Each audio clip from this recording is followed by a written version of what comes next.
You know how it is. You've been to the charity shop and you just don't know where to put the goodies that you found. Now, if you love all things charity shop shopping, flower arranging, and with a little bit of crafting thrown in too, you're in the right place. So I'd love it if you would subscribe to my channel. All you need to do is to tap the red button marked subscribe, and that means next time you open the YouTube app on your phone, your tablet or your laptop, one of my videos will be waiting for you. Now, out of all the videos I make, my thrift haul videos are the most popular. And as I love going to the charity shop, I probably go to the charity shop 2 or 3 times a week. Where do I put all the stuff? Well, to be honest, I'm really good at decluttering, and I try and live by the mantra of one in, one out. I often get asked what my top tips are for charity shop shopping. Number 1, you have to go to the shops, and you have to go regularly if you want to pick up the bargains. If I'm going on a big charity shop adventure, as I often do with my 2 charity shop pals, I always make a list. I keep a list on my phone so that I can focus on what I want to buy, and I don't get waylaid by things that are good value for money, but I don't actually need. Another thing I do is when I'm going to the charity shops is I always wear small earrings, because if you're trying on clothes or taking your coat on and off, you don't want them getting caught and potentially getting lost.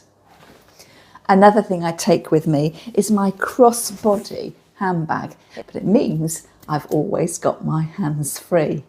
And it's a messenger bag style, so it's always big enough to put those smaller items inside. And inside my handbag, you'll always find a little shopping bag. I particularly like these net bags because they pack down really small. I always have my phone on a lanyard too. Quite often I'm filming in the charity shops, but also I'm taking photographs to share on my Facebook page and group. Now, if you're not already a member of my free Facebook group, Flower Start World, I'll leave a link to it in the notes under this video. All you need to do is click the link and join the group, and then you can share your charity shop finds too. It can be quite hard going around the charity shops, especially if we're visiting 8 or 9 in one day. So you'll need some comfortable shoes and some snacks, and I always take some water too. Rather than taking one of the firm metal or plastic water bottles, I've started taking this trail running bottle, which as you drink, it reduces in size, so you can pack it up quite small inside your bag. If you're interested in sourcing any of the items I take with me to go charity shop shopping, I'll see if I can find them and leave links to them in the description underneath this video. Did you watch my last video when I took you to Folkestone, down to the seaside to visit the charity shops? One of the things I didn't show you was in the Salvation Army, and I bought this set of placemats. They have a sort of linen look to them, a heavy duty cotton case.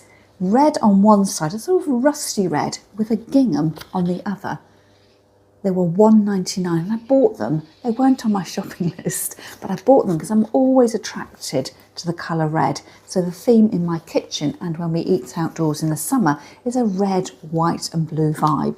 And also with anything red, you can use it for Christmas, autumn time and right round to Valentine's Day. The only problem is, although these weren't very expensive at £1.99 for a set of 4, I've already got a very similar set. Let me show you. These were another charity shop buy from several years ago, a set of 6 placemats, but they're very similar. So the question now is, do I want a set of 10 placemats, my 6 old ones and my 4 new ones, or should I perhaps pass these ones on and just keep my new purchase? I can't quite decide. Let me know in the comments. Keep the 6, keep the 4, or keep them both and have 10 place settings. We're only a family of 3 though, so what am I going to do? They are practically identical. Keep them both or pass one set on. When I was in Folkestone, I bought this lovely rose bowl for £2. You might remember me showing it to you. I particularly like the fact that the flower frog, this grid, has got 2 layers. And if you're looking in a charity shop for bowls for flower arranging in, I would always recommend, if you can, to choose the one with 2 layers because it holds your stems more firmly in place. I've recently sold a very similar bowl to this, a copper one, on my vintage store, and I think probably I'm going to sell this one too. So if you're in the UK and you'd like to shop what I've been shopping, check out my vintage store. I'll leave a link to it in the description underneath this video. I think I'm probably going to leave the tarnished look, but if you ever do want to clean silver, it's really easy to do it in a bowl of warm water with bicarbonate of soda and, rather bizarrely, some scrunched up tin foil. I've got a video showing you how to do it, so I'll make sure I leave that in the description underneath this video. I'm not entirely sure whether this is silver plated, but definitely metallic and silvery in colour. And check out this piece of glassware. Did you spot this in the video when I went to Folkestone from a charity shop? I think it was something like the Cats Protection League, and it only cost me £2. I wasn't in the market for a white vase, but something about it, the weight and the sheen to it, told me it might be something rather nice to have at home. And lo and behold, I put it into Google Lens and I discovered, having put it through Google Lens, that it was made by Sèvres. And I did find a maker's mark. I can't quite see it now, but I'll see if I can take a photograph and leave it in the video here. Spotted this for sale online for £237. I'm going to keep this, and in fact it's been sitting on the mantelpiece in my living room, but I think probably it's time I put some flowers in it. My next purchase from Folkestone was this bowl. It's definitely got Delft vibes to it, with the blue and white and the scene with the windmill. Cost me £2. I think probably it was originally sold perhaps in Marks and Spencer's or one of the supermarkets as a kit for growing bulbs in. I'm possibly a bit too late for growing bulbs this year, so I might put it aside to enjoy next spring. And I was rather pleased with this find. This was in the bargain basement bucket outside the pet shop, outside the charity shop where I bought the Sèvres vase. It's glass, a lovely pedestal base. It's reminiscent of the bases that come with the Davison cloud glass, although it's not Davison cloud glass because, number one, it's black and hasn't got the cloud markings, and the Davison pedestals have little cutouts in them. I'm definitely going to use it either as a little plinth for my flower arrangements or actually to raise up my Davison glass bowls, just to mock up how they should actually look. So this is definitely a keeper. And shock horror, sometimes I go charity shopping without you. I picked up this little glass domed flower block or flower frog for £2 from a charity shop when I was in Leeds recently, and I've got a growing collection of flower frogs. What I'll be doing is giving this a wash and then adding it to my collection of glass flower blocks and just seeing whether I got any duplications, and if I have, I'll either be donating those to the charity shop or again putting them on my vintage store. This one's enclosed at the bottom with little feet. So I bought this cut glass tankard in town in one of my regular visits, and I'm going to swap that out for the carafe and cup that I've got on my bedside table. I find that the little drinking mug is too small, and in the middle of the night I can't accurately refill it from the carafe without spilling, so I thought that was slightly larger and would elevate my bedtime experience. And I've washed the label off here. It was probably 50p, a pound, £1.50. I don't think I would have paid any more than that. Got a nice weight to it. And what about this glass vase?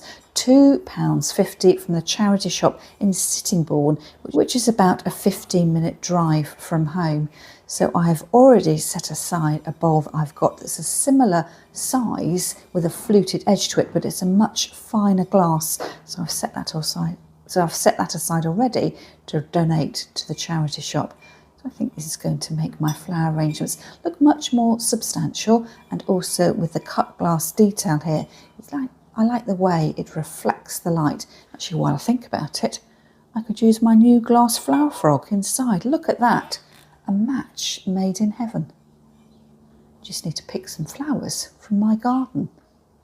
Now, if you're a novice gardener like me, don't forget to check out my garden playlist, where you can follow along with me with my trials and tribulations and trying to have a cut flower patch which will give me flowers every week of the year. I quite like the way that looks together. Genius. And the last piece I've got to show you is this little container here. It's made by Silvac.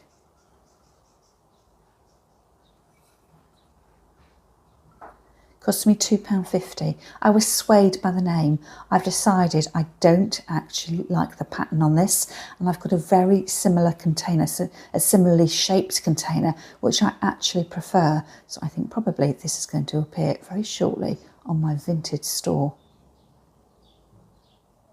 I was going to put some blue forget-me-nots in my white vase, but then I remembered I had a jug of garden offcuts. So I've had a problem with slugs chewing across the bottom of my tulips, and then the tulips, without having a strong stem, have been falling over. So I think perhaps I might recut and showcase the flowers in my very expensive vase.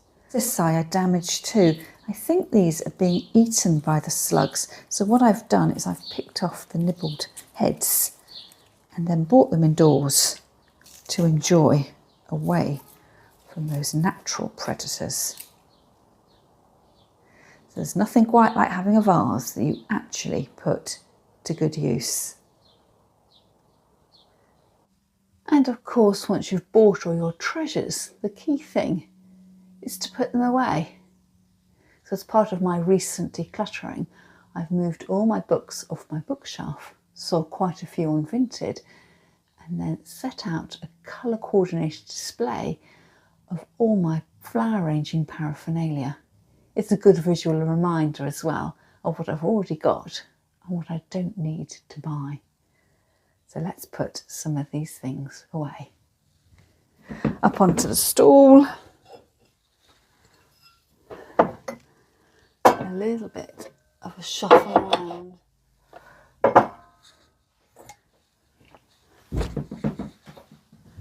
And look, there is the little trough vase I was telling you about. I much prefer this colour. Another charity shop find for a couple of pounds. And I've used it with this pin holder inside. It's fixed using some museum wax. It looks a little bit like a nail brush. Look at this one and sell on the Silvac.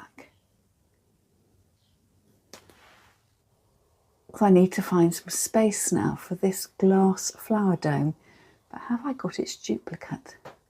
Let's have a look.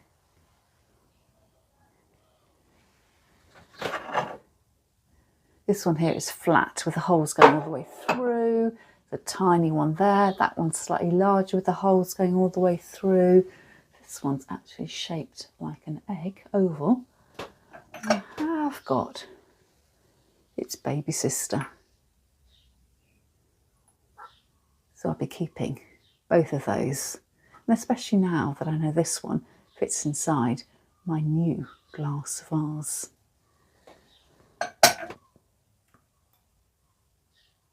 But have I got shelf space? I'm going to have to make some space for this one. Perhaps do a little bit of careful balancing.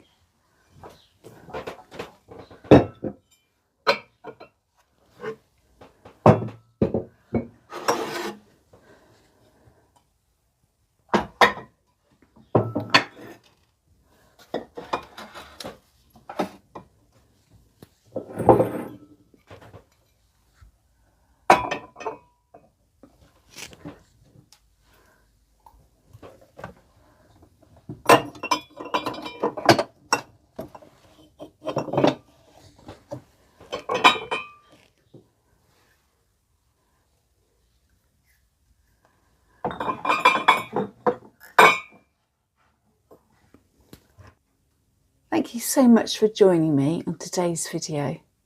And don't forget, if you love all things flower arranging, I run an online monthly flower arranging club.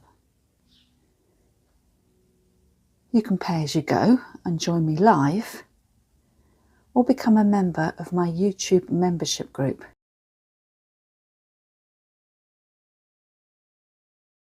It also means if you can't attend live, you can watch the videos on catch up at any time throughout the life of your membership.